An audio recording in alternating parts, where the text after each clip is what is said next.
it's me, JC, back with another Ceramic Hour live stream. We're still just doing some underglazing in this video. We're going to focus on our little strawberry dish that we have over here.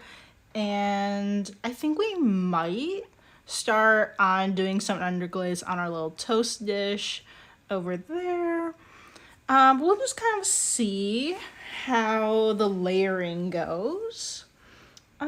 Yeah, so let me just see. Okay, so we did these two stripes here have a third coat on them, but then we need to do the rest there.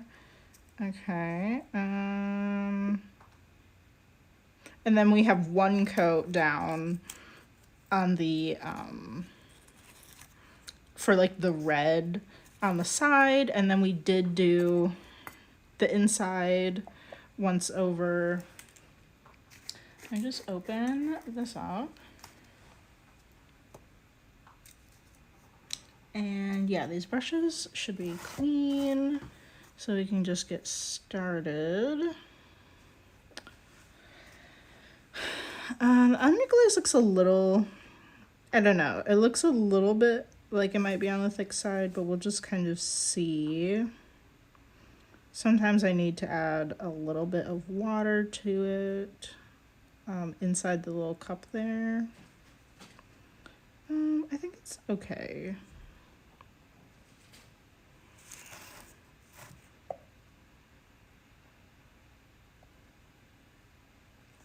I used to like spend forever trying to like mix the underglaze, but I don't think that's really necessary.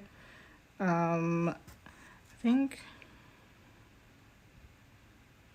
this one doesn't even say that you need to like shake it or anything.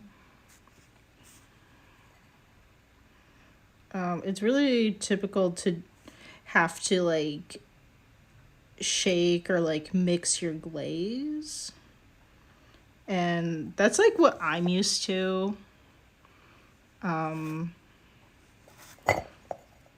Before I started like doing ceramics like just from home, like I had never done like underglazes before. I only did glazes, so I was just like really used to like having to mix it up really well. But I guess you don't really have to do that with these. I'm slowly like trying out new things. I'm watching a video right now by Mako about like their engobes. I don't know, I'm kind of interested in maybe doing that. Maybe like trying that out. I'm still kind of I haven't even watched the whole video yet. Just like on YouTube. But I'm kind of interested. I really do not like know a ton about like decorating, but she said that engobes are they're basically a mix of did she say, wait, what do my notes say? Okay, I don't want to say the wrong thing in the video. They're a mix of slip and underglaze. And then you can apply them to your greenware or your bisqueware. And what it is going to do is kind of give you like a faux clay body. So for people like, especially like me, like, I do have two clay bodies, but they really do look exactly the same. So I'm gonna basically say that I have one. But, like, I just don't feel like I have enough space and all of that to have, like, multiple clay bodies, because like I would have to wash my tools really well if they were really drastically different. Because if I had like a really dark stoneware that I was trimming with, and then I move over to like this really light stoneware, you wouldn't want to dirty your clay body and like transfer any from one to the other. So that like involves like really cleaning the tools, the workspace, like the wheel, like all of the things. And I just don't like, I don't have the room to be like, I don't know, like having like separate stoneware things, or I don't know. So like engobes are kind of like apparently like a good option for that, because you can use your same clay body, but when you apply the engobe, it kind of like is mimicking a different clay body, so it will make your clay look like whatever engobe you get. Like it'll make your light stoneware look like a dark chocolatey one, or maybe you have a dark stoneware that you want to make it look like a lighter one. Like in the video, she has like I think maybe 5. So like I don't know. It's kind of piquing my interest a little bit.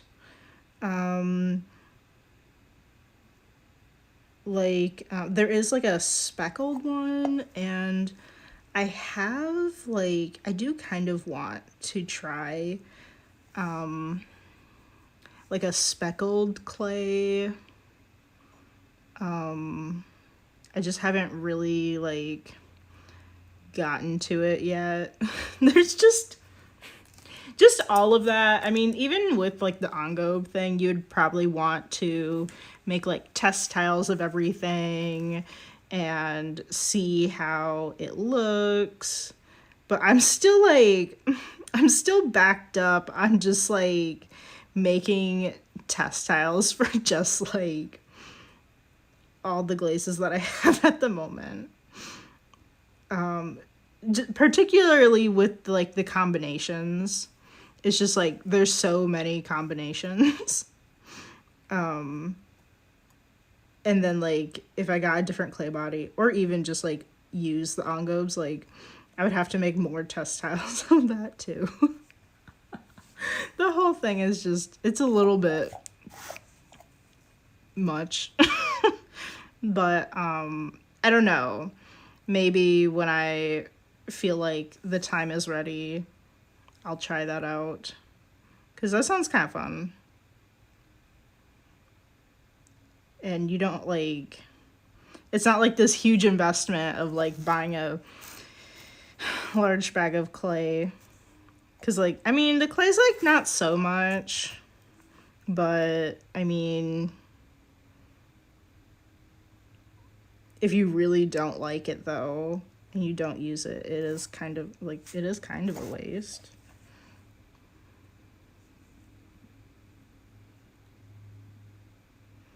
Okay, let's try to focus and get the color under the strawberry.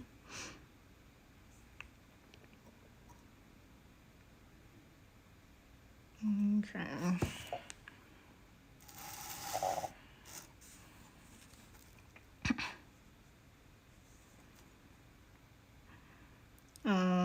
But yeah, if you're kind of like in the same boat as me, like I don't have the like room and like all of that to be like mixing my own glazes at the moment. I definitely would like to do that like when I can, but just like having the space to like have those like raw materials, and I don't know, just like a space to like mix those up in, and then like store them. Like it's all like a whole thing. So if you're in like the same boat as me and you're using like store-bought glazes, which I do know, I feel like a lot of people frown on the store-bought glazes, and I don't know why. I mean, like, you can definitely like frown on them because they're a lot more expensive than just like, obviously if you're mixing up like your like a bucket or like, I don't know, like a huge like tub of glaze, that's gonna be so much more cost effective than like buying a pint of a store-bought, like, you know. But I feel like people like frown on store-bought glazes, and there is like a difference, I think. Like I have heard that, whoops, I'm trying to like, I kind of want to hold this up so I can get down here. I have heard that store-bought glazes like are generally like really focused on kind of like, I don't know, like certain aspects, and they're less likely to be able to be fired at different temperatures, where like some glazes that you might be able to like mix yourself, they could be used at like cone 10 or cone 6 or something. I don't know. I've heard like something about like their flexibility, which is interesting. Like I have a glaze that is, I think it specifies cone 5, but then my studio fires it at cone 6, and sometimes it has issues. So I think like that might be an example of like the store-bought one being a little bit more fussy, I think. I really don't know like a ton about this. But I don't know, I'm just kind of like sharing what I know at the moment. Like I'm just gonna tell a little quick story. I was at a market, and this was this past, like the past summer, and it was at like this ceramic studio, and like someone that like does ceramics like came over to my stall, and she was looking at them, and I don't know what she said. I think she asked if they were like, if I like mixed my own glazes or something. I was like, no, this is a store-bought. And she was like really surprised, like, that it was a store-bought glaze. And she was like, wow, this is really pretty for like store-bought. And I was like, what? I was like, why don't you think the store-bought ones can be like good looking? I don't know. I'm confused. I don't know. So I don't know. I guess I feel like there's like a stigma maybe, but I really don't know like that many people that do ceramics, like that I would just like go and ask what they think. Like I don't really know people like that. But I don't think there's anything wrong with it. Where was I going with this? Oh yeah, I'm sorry. We just kind of like trailed off on story time. Anyway, if you're like me and you are using like the store-bought ones, and you're just kind of like maybe a little bit like newer to like ceramics, I feel like is particularly important. Definitely check out the ones that have like, that do like store-bought glazes and stuff. Like they have like their own YouTube channels, and they might have like videos on like kind of like showing off like their different products and how to best like apply the products, like what you can use them for, or I don't know, just kind of like very like informational stuff, like about like the different things that they do have.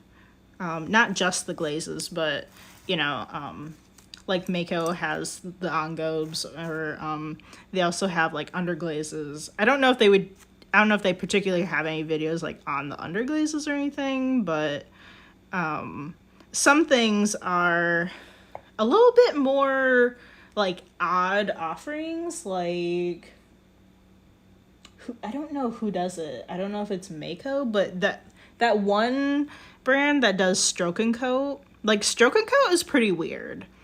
So like having an actual like video by the company tell you about it is really, I think that's really beneficial to like check out. And of course, like I've heard of the new the new releases that they've had from like following their YouTube, their like Instagram. Their Instagrams can be really fun too. They'll show off pieces that, you know, just everyday people have made with their products. And then they also have like unofficial Facebook pages. And the Facebook pages are really helpful too. They're not run by the company, but it's just like it's a really great resource for people that use those same products. So I've seen people on there that are like, oh, I have this glaze and I don't know, like whatever, it keeps bubbling or something. Like, does anybody use this glaze? Like, you know, like what's going on here? People ask, you know, it's kind of like a really great kind of like community for ceramic people to like be a part of. I have used them to just kind of like get an idea of like how glazes look kind of different as like examples. So like I'll just go to the page and like search the glaze and it pulls up any posts that mention it. So I'll get like different examples of like how it looks on its own, or maybe how it looks in combination with other glazes, which is just like, it's really great to be able to see like how different one glaze can look in different situations. Like if it pools in a bowl, if it is running down the sides of you know, a cup or whatever. Like I think it's really great. Also, this is like, this is not like any kind of like sponsored thing either. I just want to like let you guys know, like if you do use like whatever, Mako, Amico, Laguna, whatever, that they have like lots of great resources, like I've mentioned, and it can be really fun. Like I like being in the know of like when they're releasing new glazes and stuff. Like, you know, it's just really exciting. So I would recommend checking out like whatever, like YouTube or something. And it can really help you stay in the know. Okay, I love like just like going at like a huge like patch that needs to be kind of like painted. So we're just gonna like go the inside for right now. I don't know, it's just like so fun. Like I don't have to think about anything. It's just like putting down like really simple coat right here.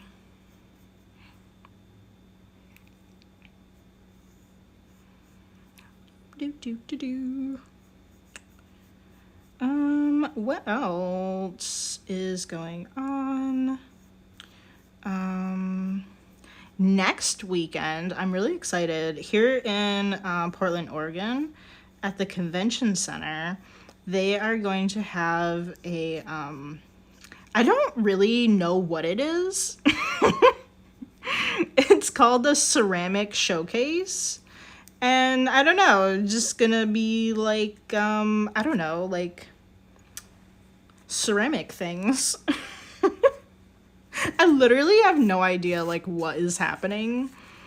But it's at the convention center, and the convention center is huge. And I don't know, I just feel like it's gonna be like a fun little get together of things. Maybe people are just showing off some cool works, or I don't know, but it's free. So, I mean, you can't beat that. So I'm gonna go check it out. I'm really excited. And it must be, it must be a big event because it's at the convention center. So I don't know. I think it's gonna be really exciting. I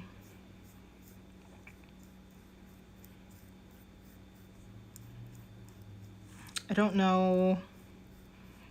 I've never been there, so I don't really know like what is going on, but like I don't know, maybe I can post like maybe I'll try to like get like a video or like post some pictures on like Instagram or something. I don't know. But yeah, check out my Instagram if you want to like see definitely like my finished pieces if you're curious what those look like. I have a link if you're watching on Twitch. I have a link in my profile, and then when the video comes up on YouTube, there's going to be a link in the description. There's also a link in the profile too, but description's always better. I think this weekend I need to like just take a look at like all the different things that are going to be happening like over the next summer. I'm really excited. Like I really want to do like a market this summer. Last summer was, I don't know. It's questionable. I did one market, but I did 3 of their dates, and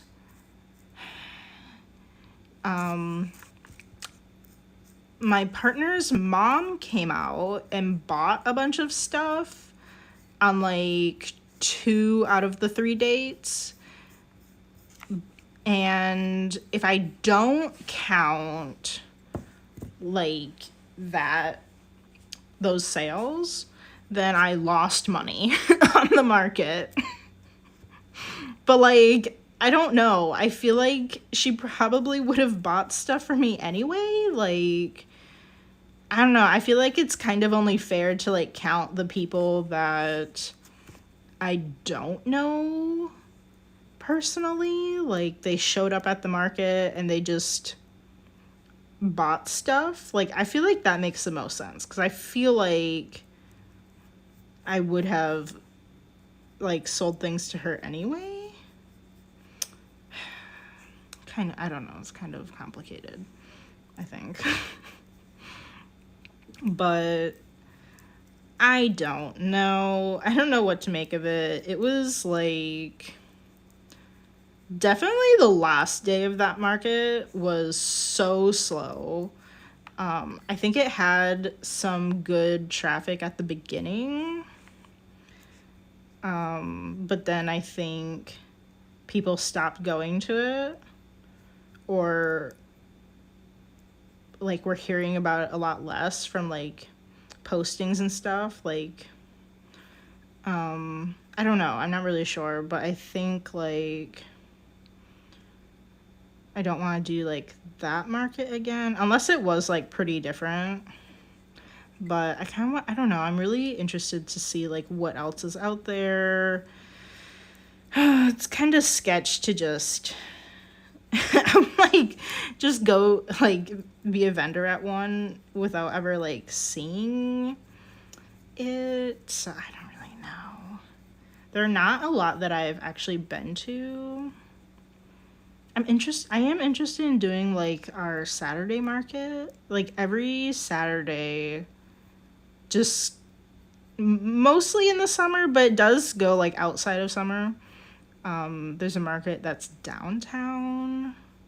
I think, like, I don't know, logistically, I'm not sure, like, how to do that, because I know not everything is going to fit in the car, and I don't know, I just kind of, like, have some excuses for, like, not really doing that, but I don't know, it's a good one to fall back on if I don't really find any other markets to do.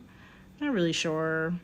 I love doing markets, like talking to people and like showing them the stuff I made. Like, it's so much fun. And I really am not, like, I don't know. I'm not, like, super outgoing. But I do love doing markets, and, like, you definitely do have people that, like, might bash on your stuff, but I don't know, it's still really fun to do. You still get a lot of people that, you know, like, even if they don't buy anything, they appreciate your work or something, and I don't know, I think it's so much fun. And, like, it is so much better than just selling online, because you can actually, like, interact with your customer. It's just, like, it can be really hard in other aspects, though. Like, there's just, like, the whole, like, actually going there, setting all the stuff up. Like, is anybody there to help you? Is it just you? Like, how long is it? Like, if it's slow, if the traffic is slow at the market, it can just be, like, so boring. And you're just sitting there, like, oh my gosh. Like, when is this gonna be over? Like, it can, I don't know, it really is kind of boring, but then it's like, you have to, like, I don't know, kind of, like, stay busy with something. Like, some people will bring something to work on at markets, and they'll just be like, I don't know, knitting or something, I don't know. But it can be kind of hard to, like, do that if there's, like, really slow traffic, because, like, people, like, might come by, and then you're like, oh, I don't want to be rude, I have to put the thing away, and then they're, like, not really that interested, and they just, like, walk away, and then you, like, grab your thing again, and someone else comes over, and, like, I don't know, sometimes it's just, like, I don't know.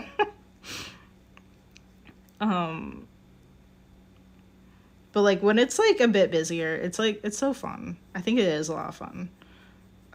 But yeah, it can be, like, it can be kind of a struggle sometimes.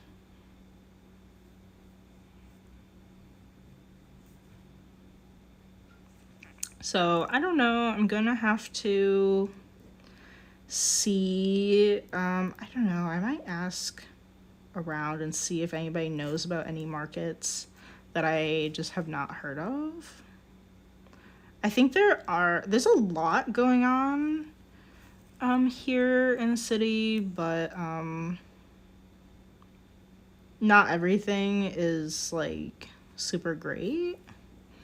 And if you're going to be paying for a booth, like, you kind of want to make sure that it is, like, it's going to have, like, your demographic of people. There's, like, a good amount of foot traffic, and just, like, I don't know, like, just kind of, like, considering, like, all of that. There's also kind of, like, weather considerations sometimes. Like, how is your stuff gonna do if it's, like, super windy? Like, is it gonna blow away? Do you need to, like, be prepared for that? Or if it's really hot out and the sun is beating down on it, is it gonna make it too hot for people to, like, pick up? I saw that actually as an issue, like, at the market that I did over the summer, and, like, that was just not something I would have ever, like, thought about. But, like, these people had, like, jewelry, like, metal jewelry that was baking in the sun, and it was too hot for people to pick up. And I was like, wow, that is, like, not even something I would have considered when, like, getting ready for the market. I mean, my stuff isn't really like that. It wouldn't have that kind of problem, but it was just kind of, like, interesting. I don't know. We'll just kind of, I think we'll have to see what we can find. But yeah, like, I have mentioned this one. I went to this market, like, as a buyer, and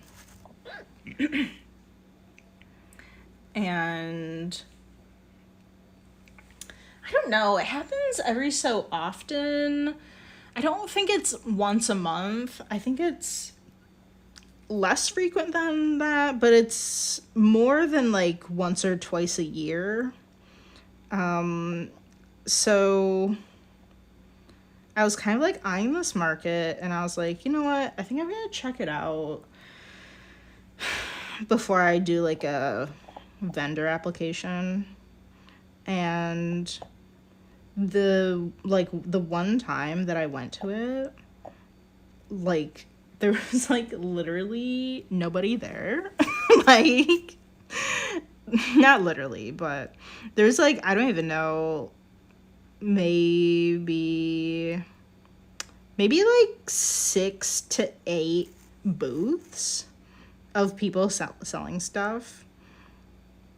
And then there's just, like, barely anybody even shopping around at all. And it was, like, an indoor thing. I think, like, I mean, I think I would prefer, like, an indoor thing because it can get really hot in the summer, but you kind of don't get as much of that random traffic of people just, like, stumbling upon it. I think it was kind of in the downtown area too, so that's kind of, I feel like that is better for that kind of stumbling upon something.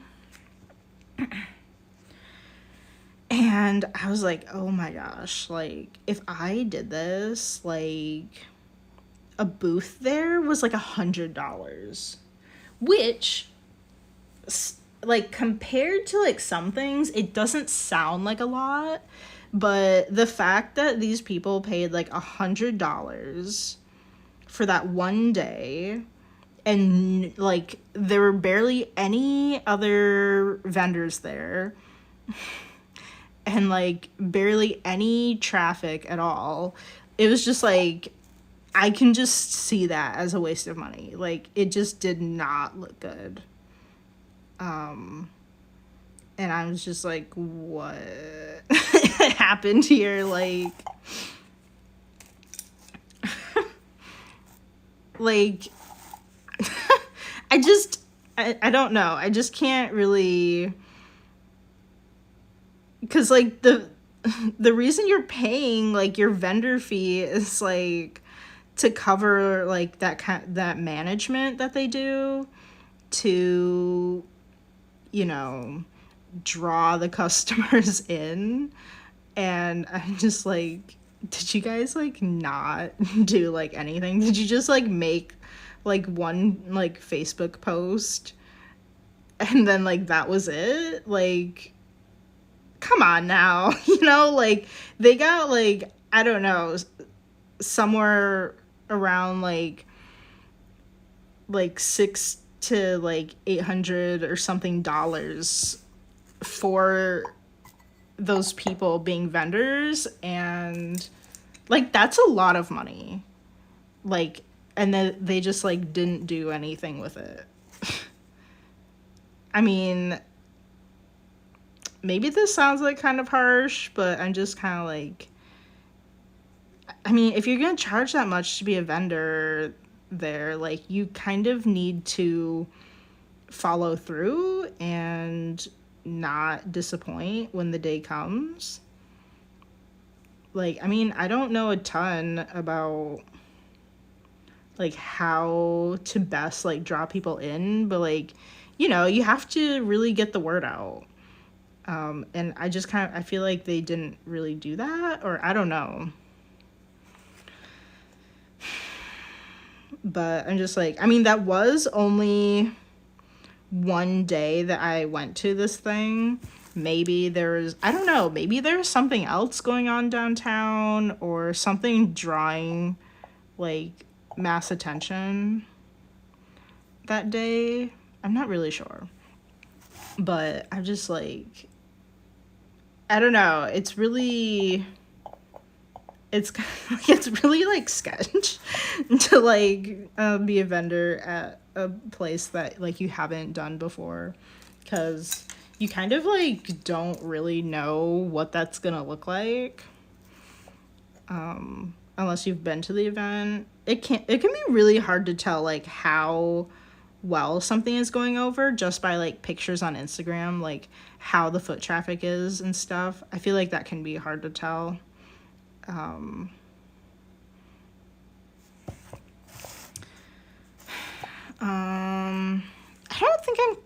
don't think I'm quite ready to do like some kind of like in-store type of thing, but that is on my list to do, like consignment or something. Also, I think that would be really exciting. I really don't know like what that looks like. Not really. Like I don't know if like you would, I don't know, maybe it kind of depends on like the place. Like if they want things that all kind of look the same, like I don't know, like actual like inventory, but like a lot of my stuff is all very different from each other. Not a lot of it is like the same exact design. So I'm like, I don't know. I have no idea. I have like no idea where to like even begin really with like consignment or like wholesale or anything. I'm not really sure if my stuff is good enough for like a wholesale price. I do know that it's typical to see wholesale items 50-50. So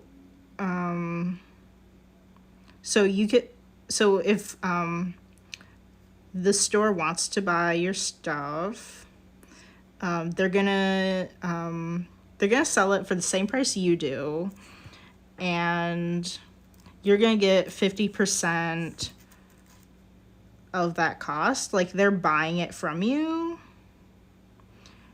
and then they're gonna sell it for you. But then consignment is different. Consignment, they're not buying it from you. They're kind of only like buying it from you if it sells. So if it doesn't sell, you're gonna get it back, where you're not gonna get it back if it was like a wholesale deal. And consignment, it's more typical to get a higher percentage than 50-50. I think that is like different depending on, like, I don't know. I don't really know. I think I don't know if it's like something you kind of have to negotiate, but I don't think there's just like one like ratio that like all stores will go by, like the wholesale one. I feel like it might be a little bit more like negotiable or something, but I really don't have like a lot of experience with that or anything. But I think that would be really fun to also do. I did sell on consignment before, but that was like, oh my gosh, it was a train wreck. And it just makes me like hesitant to try it again. Oh, just such a train wreck. I think I did sell a few things, but it was like, just what the heck. I don't really want to get into it, but basically I walked into the store one day and they didn't even like price my items. Like, there definitely could have been like miscommunication, but like I gave them a price sheet, and like I know that they had this like thing that printed off a barcode for them to scan, to keep track of the inventory and all of that. And then it also printed like the price of the item. So like I thought that that's what they were going to do, but then they just never priced my work. And I was like, there's so many weird things. And they never like said anything to me. Like, there were like 3 owners and none of them said anything to me. Like, oh, can you like, I don't know, put a sticker on it that says like the price of the things, or I don't know, like, can you do this or do that? Like, they never said anything to me. And I was just like, okay. And none of the owners were in the store. It was just like this like lady that was like manning the register or whatever. Like, it was a pretty small store. It was literally just her in it, and like no one else was there. And I was like, why isn't my stuff priced? Like, and this was like not right away either. Like, like this was like a couple weeks or like a month or something after I had dropped the stuff off. Like, it was a while. And she literally told me that if somebody wanted to know the price, that they would just ask. Like, that's what she told me. And I'm just like, what? And I was just like, okay, no store ever has done that. Like, what? Like, what kind of excuse is that? If you don't know why the stuff isn't priced, like, say you don't know. Like, don't tell me some BS that people are gonna go around the entire store and ask how much everything is.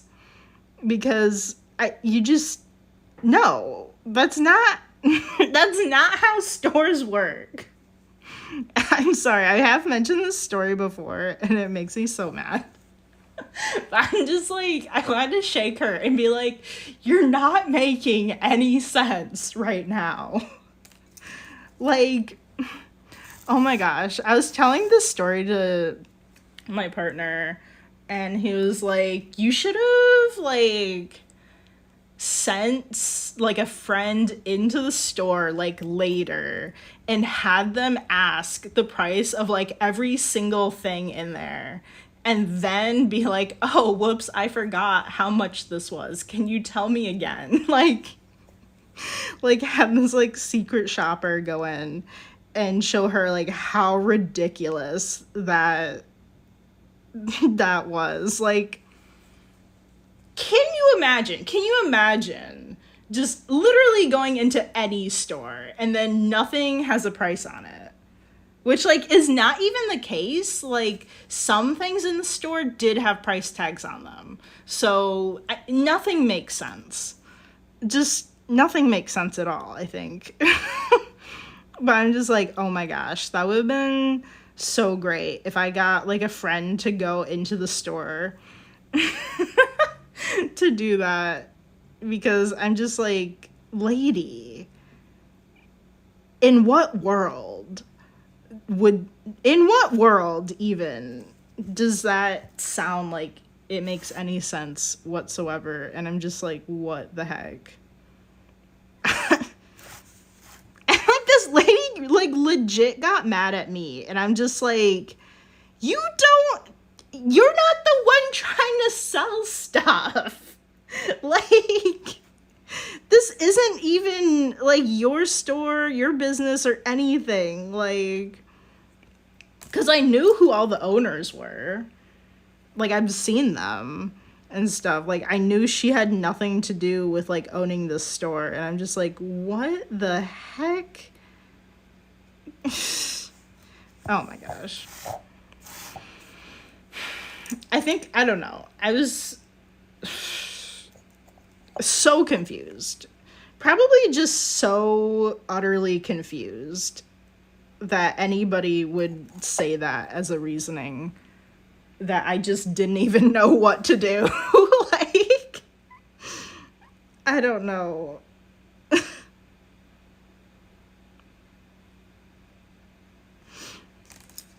I literally have no idea. But that's like not everything about this place that I did consignment at, but there's more, but I don't really want to get into it.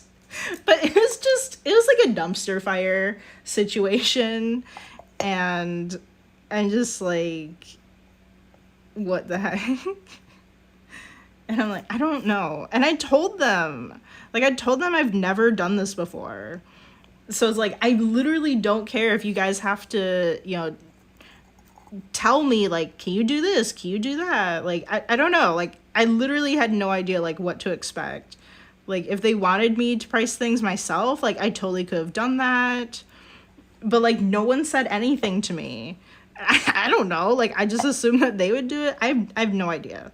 I still have no idea, like, how that should have been handled. And I don't know. It was really weird, the fact that, like, I was talking to, like, 3 different owners about different things. The whole thing was really weird.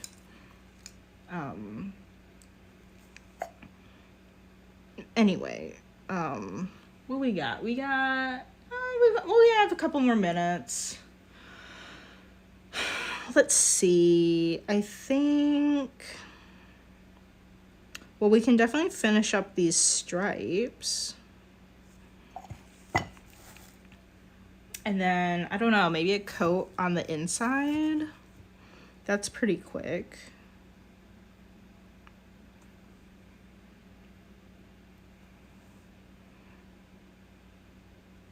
I really wish I, like, I don't know, like, had, like, people that I could go to for, like, advice like this, like small business stuff, because I'm like, I literally have no idea like what to expect out of like consignment and stuff. And I don't know, I think there's, at least in that instance, there's like definitely miscommunication issues, and I don't know, just there's a lot. And like, I don't know, like, I don't really know like what are good things to expect. Like, I don't know like what is like normal even for like that profit ratio of like what you should get, what they should get. I do know that you should be getting more than them for that profit ratio. I feel like 60/40 is one that I've heard, but I'm not sure. And I do think they can be different.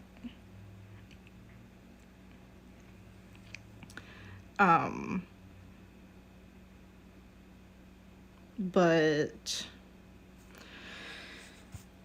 I don't know. I don't really know, like,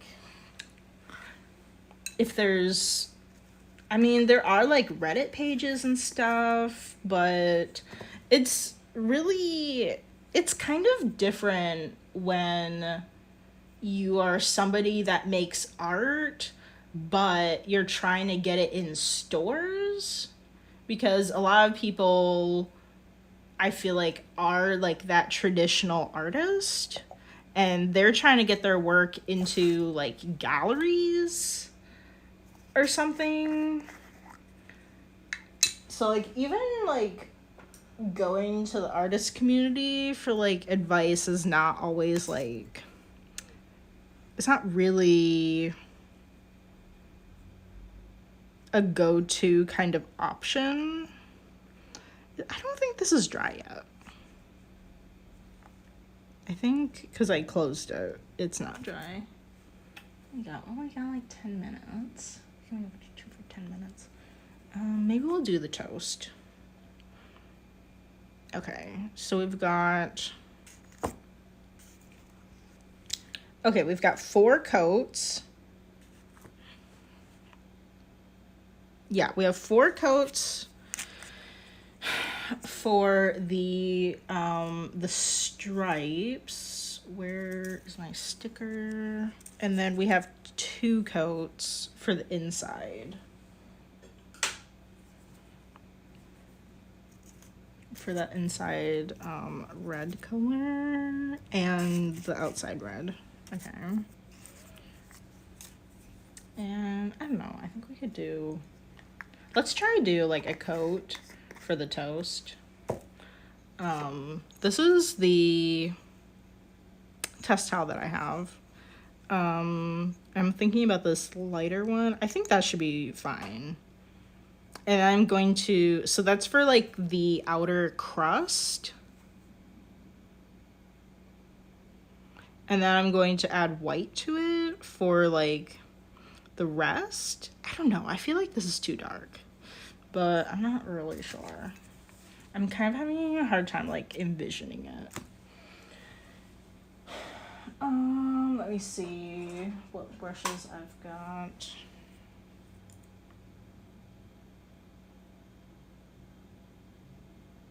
I don't know, maybe that one?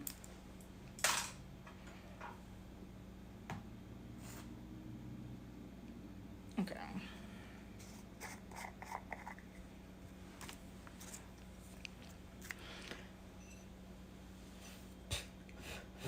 Okay, try and get the dust off of it. Sometimes these don't even sit here for very long and they already have dust on them. Okay, let me move these brushes. Do.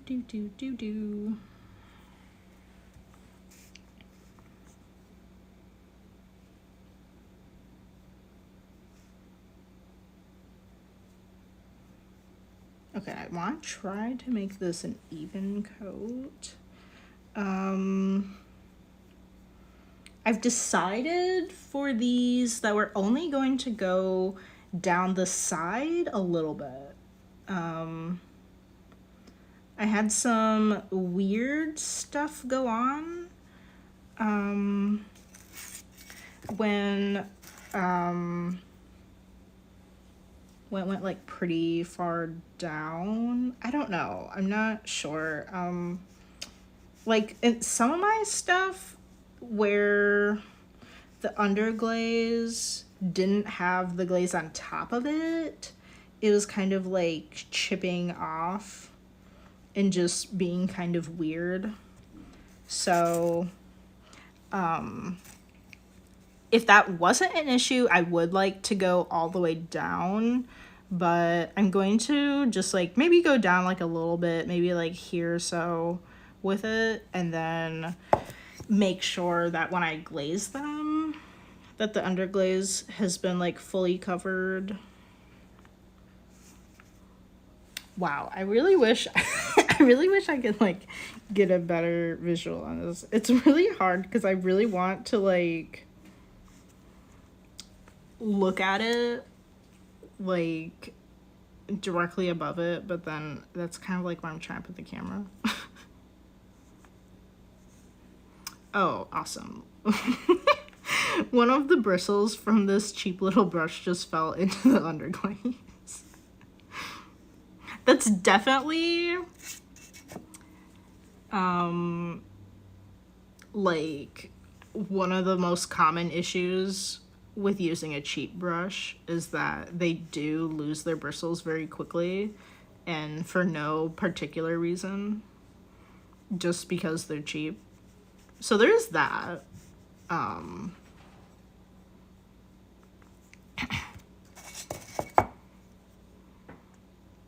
Otherwise, I don't think there's like really anything wrong with just using a cheap brush to do these.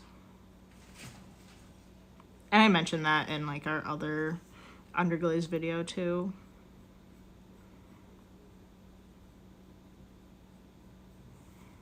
Okay, got like a nice little coat on here. I kind of want to like just sort of touch up the lines. I mean,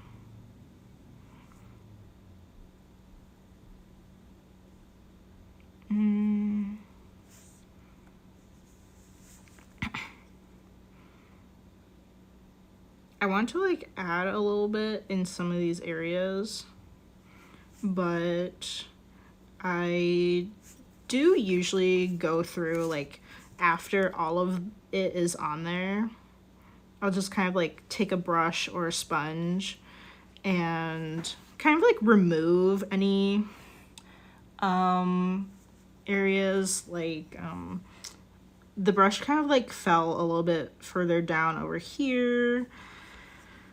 So that's something I would probably touch up, but I do typically put down like 4 or 5 coats of underglaze. I think that's going to be the case for this brown. So like, I don't really want to touch it up just yet because we are going to have like quite a bit on here later. I'm not sure, but I think I kind of want to vary like the thickness for the jam. I don't really know like how it's going to look, but I think we're gonna try to kind of like, I don't know. I don't really know like how I would do it. Maybe like 2 solid coats and then try really hard to like get like maybe like kind of like some globs and like smoosh them around and try to make it uneven to get like a jelly kind of look. I literally, oh my gosh, no. we got the brown on the strawberry dish. I'm so upset. Okay, I think it's gonna be fine. Let me just erase it real quick. I don't think it shouldn't be a big deal because we only have like a few coats on here and we're gonna put more on, so I don't think it's too big of a deal. I can definitely go and like grab more red and just kind of like smush it into this area.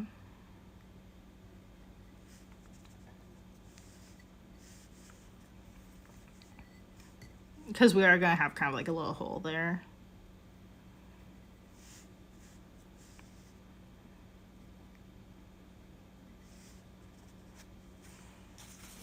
And then, I don't know, it is a little bit better to get it off with like a sponge, because the brush it's not really picking it up all that much. If there's like kind of a lot that you need to get. I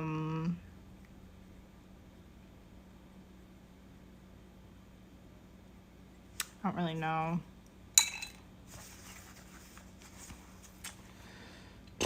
Where's my sponge? I don't know. I think I'll deal with this later. Yeah. I'm gonna deal with that later because I have to, my sponge is like not right here for me to just like quickly grab. I think it's gonna be okay. We are going to put like at least like half of this little spot here. This spot here is going to have like some underglaze on it anyway, so it's not that big of a deal. Yeah, well, that's our video today. You can see like it takes me a long time to underglaze pieces, so they do usually cost like a bit more than like if a piece was just simply glazed. I don't know. I do think I kind of need to like time myself or something to see how long these pieces take. Just give myself like a better idea of like how much I should charge for them. I feel like I'm probably not charging enough though, because like it really does take like so much longer to do. We'll see. But yeah, that's our stream for today. Thank you so much for joining and watching the video. If you're watching on Twitch, be sure to follow along so you know when I jump on for streams. Typically streams are Monday through Friday from 1 to 2 p.m. Pacific time, but sometimes we have something come up. I stream during my lunch break, so if something comes up at work, like a meeting or something, I do have to change the time. But I try to put up like a banner or something the day before or like before the stream happens about that. Yeah, and all the videos will be uploaded to YouTube at Callie & Co. There you can check out our playlist of like all the live stream videos. And then there are some other videos on the YouTube that, like ceramic tutorials. We've got a few that are just kind of like for just like any artist or just kind of like small handmade business topics, that kind of a thing. Yeah, well, this is our stream. We got our little dishes here that we're working on. Yeah, well, I will be back tomorrow. And I will see you guys then. Thank you so much for watching, and subscribe to YouTube and give the video a thumbs up. And I will see you guys later. All right, bye.